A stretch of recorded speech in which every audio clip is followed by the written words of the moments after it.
السلام علیکم ورحمۃ اللہ وبرکاتہ۔ آج کی ویڈیو بنانے کا مقصد یہ ہے کہ جیسے ہی رمضان کا مبارک مہینہ آتا ہے تو لوگوں کے ذہن میں یہ سوال پیدا ہوتا ہے اور لوگ بار بار یہ پوچھتے ہیں کہ افطار کی دعا افطار سے پہلے پڑھنی چاہیے یا افطار کے بعد۔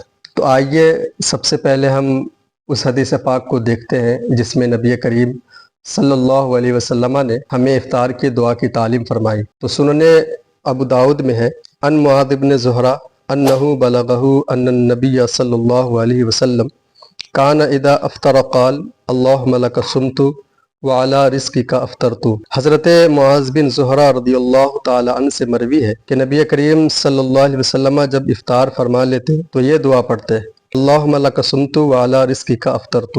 تو یہ حدیث پاک ہے۔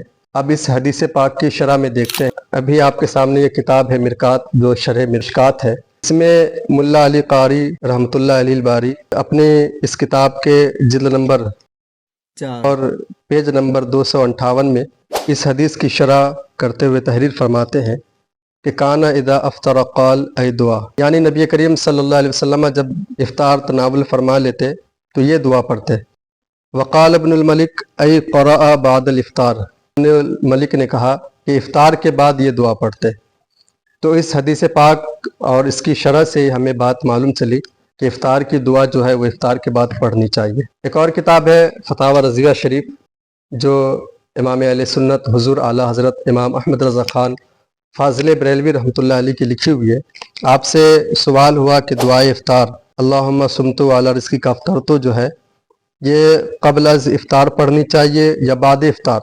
تو آپ نے جواب میں ارشاد فرمایا فی الواقع اس کا محل بعد افطار ہے، یعنی افطار کی دعا کا جو وقت ہے، اس کا جو مقام و محل ہے وہ افطار کے بعد ہے۔ یہ بات واضح اور کلیئر ہو گئی کہ افطار کی دعا افطار کے بعد پڑھنی چاہیے، نہ کہ افطار سے پہلے۔ آئیے آپ کو میں ایک اور کتاب کا حوالہ دیتا ہوں۔ یہ فتاوی فیض الرسول ہے، جسے فقیہ ملت مفتی جلال الدین رحمۃ اللہ علیہ نے تصنیف فرمائی ہے۔ آپ فتاوی فیض الرسول کے جلد اول اور صفحہ نمبر 516 میں تحریر فرماتے ہیں کہ روزہ افطار کرنے کی دعا افطار کے بعد پڑھی جائے۔ تو اس سے بھی پتہ چلا کہ افطار کی دعا جو ہے وہ افطار کے بعد پڑھنی چاہیے، نہ کہ افطار سے پہلے۔ بعض لوگ جو افطار سے پہلے پڑھتے ہیں انہیں ان تمام باتوں سے، ان تمام کتابوں کے حوالے سے یہ سمجھنے اور جاننے کی کوشش کرنی چاہیے، یاد رکھنا چاہیے کہ افطار کی دعا وہ افطار کے بعد پڑھنی ہوگی، نہ کہ افطار سے پہلے۔